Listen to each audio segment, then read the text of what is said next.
2 মাস আগে নিখোঁজ ঠাকুরগাঁয়ের সেই 3 মাদ্রাসা ছাত্রী বাসায় এসেছে। ছাত্রীর মা জানান, মঙ্গলবার বেলা 11টার দিকে হঠাৎ শুনতে পাই মা বাবা বলে কেউ গেটে ডাকছে। ঘর থেকে বের হতেই দেখি আমার নিখোঁজ মেয়ে আয়েশা ডাকছে। তবে তাদের হাতে কিছুই ছিল না, খালি পায়ে এসেছে। কোথায় ছিল, কিভাবে এলো তারা কিছুই বলতে পারছে না। মেয়েটা কিছুটা মানসিকভাবে ভীত ও কথা বলতে কষ্ট হচ্ছে। চিকিৎসার প্রয়োজন, সুস্থ হলে জানা যাবে কিভাবে বাসায় ফিরল তারা আর কোথায় বা তারা ছিল। প্রিয় দেশবাসী, সবাই ভালো আছেন আশা করি। আমার বাচ্চা ফিরে আসছে, আমার বুকের বুকে ফিরে আসছে, এটুকুই ভাই। আর আমি কিছু বলতে পারবো না। না, ও কি কোনো সেন্স নেই বাচ্চাটা আমার।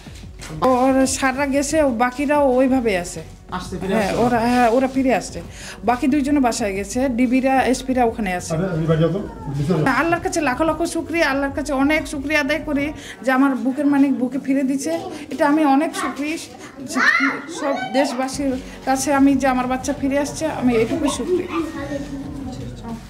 2 মাস আগে রাতে বেরিয়ে নিখোঁজ হয় ঠাকুরগাঁয়ের 3 মাদ্রাসা ছাত্রী। এ ঘটনায় সদর থানায় মামলা করে ভুক্তভোগী পরিবার 2 দফায় ডিসি ও এসপি অফিসে মেয়েদের খোঁজার জন্য কর্মসূচিও পালন করেছে অভিভাবকরা।